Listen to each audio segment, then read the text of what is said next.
Welcome back to Strzegom, Poland for the cross-country action at the HSBC FEI World Cup eventing final. And the first we see on the cross-country, Marina Kunke for Germany on the 10-year-old German-bred mare Kalmasheli. As she sets out over Rudiger Schwartz's course, really squeezed into a very small area this, but the first to go on the course for Denmark was Peter Flarup and Silver Ray, the 15-year-old grey, and they went really well. They were some 30 seconds over the time allowed, but put in an excellent clear round, so this is very jumpable, this course. And for the winner of the first two World Cup finals, Linda Algerson, and the 19-year-old Stand By Me, well, perhaps this was just 1 year too many for the old horse. But back to Marina Kunke at fence 11, a really difficult combination this on the turn, and the mare nearly thought about running out, but well ridden by Marina there. Kept the mare straight, and she's going well. Good time so far. This is a good combination for Germany on the up. But sadly, at fence 18, Robert Favala and his Italian-bred mare, Interversa della Rohan, they came unstuck, and now Robert's got the horrible task of just trying to get home. This fence just on a little mound, then down to a ditch, and then he decided not to take the straight route out. Quite a big drop on the third part of 18C, so now he's going round the houses and jumping the alternative, and the clock keeps ticking, and the penalty is 0.4 of a penalty for every second over 7 minutes, 15 seconds. For Belgium now, Virginie Collier and Kilo, this 11-year-old French Anglo-Arab. Virginie, very experienced European young rider, now teaches in southern Belgium, nicely through 8 A and B, and that has already caught a couple out. It's certainly a good forward 4 strides to the second skinny, but she's going well. Now Marina Kunke at the HSBC water complex. The first water complex, really tight turn to the out there. They really have to go hard right to get out and to keep the forward motion, and she's on a good time. Very good, wanted to be at that at 4 minutes, and she's bang on it. But she's got to keep this gallop up. She won the World Cup qualifier in Malmo early in the year, formerly Marina Lowheight. Used to have a very good horse called the Sundance Kid, but then was out of eventing for a while she had a family, but now right back in it. And another rider who did really well, 22-year-old Hannah Kirkhill, had a late invitation to this competition and came over with Mark Todd in the lorry. This combination never done more than an advanced competition. Many thought this would be a step too far. Well, they did brilliantly. A clear round, and if she can have less than 4 show jumps down the next day, she'll qualify for a 4-star. Now Marina Kunke at the double of angled hedges before the last HSBC water complex. You just see there the rain starting to fall. Ooh, the mare took a bit of a dive there, but she's so careful, this mare, so honest, and really gets through that well. My word. Chris Bartel, the German team manager, he's got so many promising combinations, but sadly for Lisa Saber, they didn't get any further than fence 8. We see here a slow motion replay. 1, 2, 3, 4, no thank you very much. So Steelbrook didn't like the look of that, and that was the end of their afternoon. So just 2 to go for Marina Kunke and Kalmasheli, and this has been a terrific round, because this has been by far the biggest test this horse has faced in her short career. Just 10-year-old, this mare, but she's gone round with her ears pricked, and Marina will be thrilled with that. That was a great performance. There's her supporters waving to her. She has done well. Now Ruth Edge, 4th overnight. The early fence up the hill, fence 5. She's right at the far end of the course now.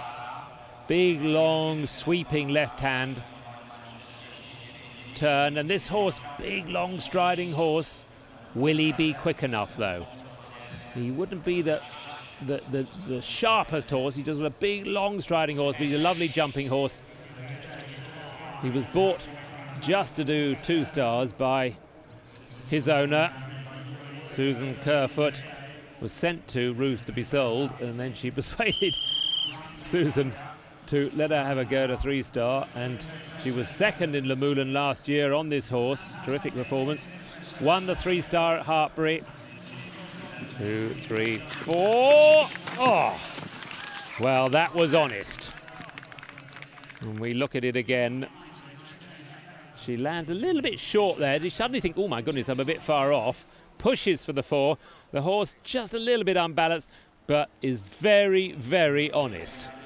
And, as I say, gets mum out of trouble there. But sadly for Dirk Schrader, who was flying at this point, fence 18, another one that didn't like the look of 18A. So that was the end of his challenge for top honours. As Ruth gallops on now to fence 11, the HSBC mound.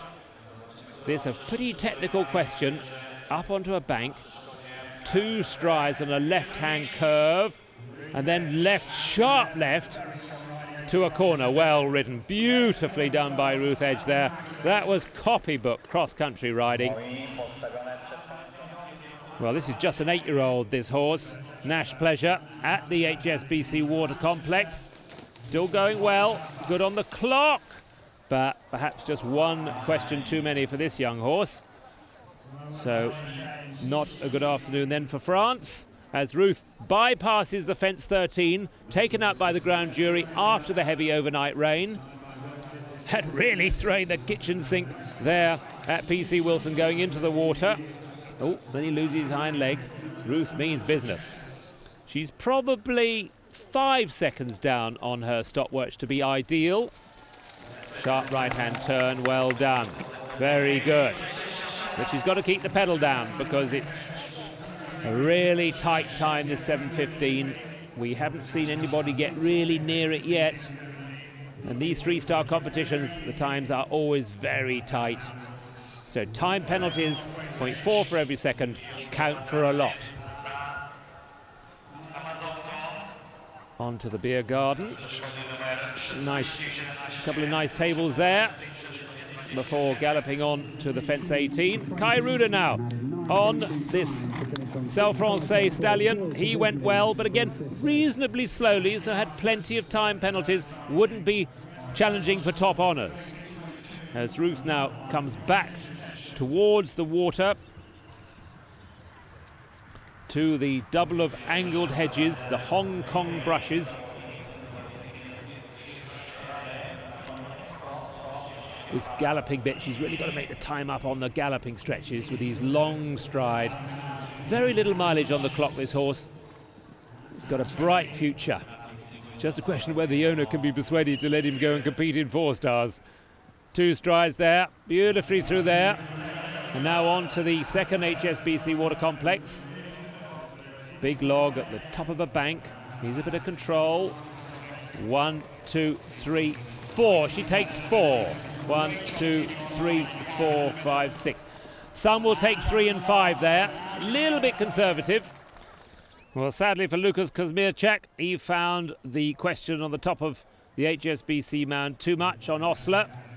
So more disappointment for the local crowd as Ruth then gallops round the arena and back into it. Nearly home now.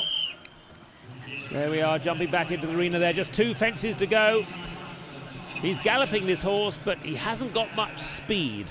So he can just keep galloping at one pace, and there we are. He's just coming up now to the time allowed, and every second after this time of 7 minutes 15 is 0.4 of a penalty. It's a cruel old game, but it means you've got to be clear and you've got to be quick to win the top prize. So just the last, but I'm sure Ruth will be delighted with this round because this horse is growing up all the time, and surely they have a great future. He showed there what an honest horse he is across the country.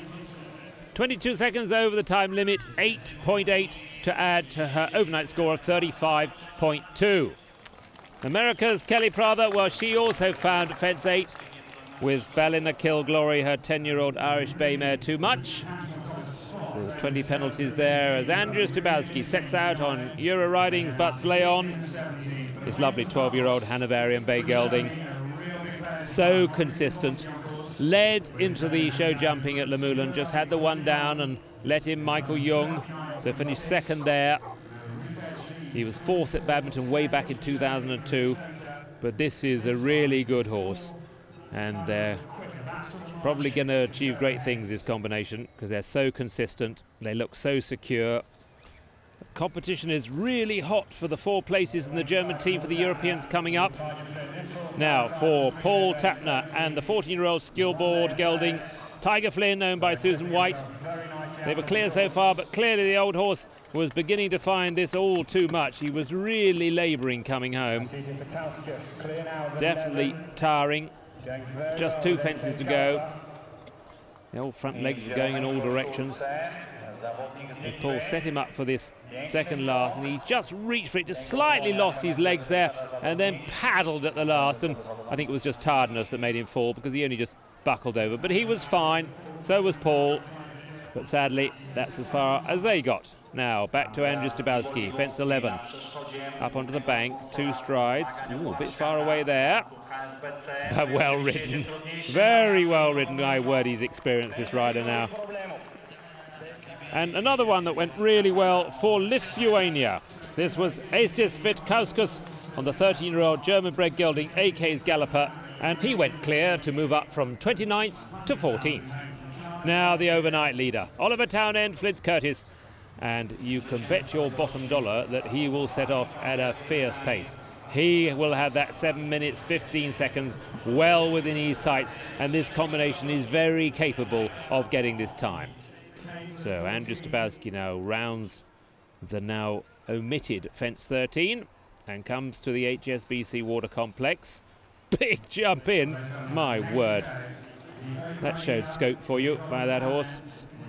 But Leon, he really is a lovely little horse. Not overly big, but really athletic as he turns right. Beautifully done.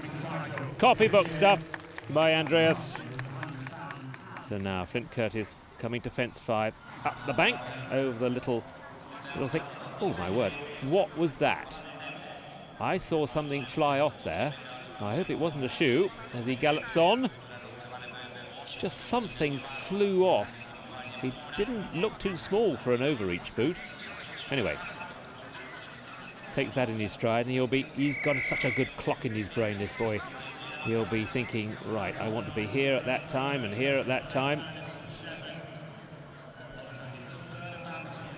Oh my word, oh my word. Disaster. Disaster for poor Oliver Townend. He throws his hat on the ground in disgust. But I think we're about to see why, because when he jumped fence 5, he took a stride, and watch, there it went. The shoe flew off, and of course when he came to have maximum purchase round a corner, there was no grip, and over went Flint Curtis. So the overnight leader is out. Drama indeed. Stay with us after the break.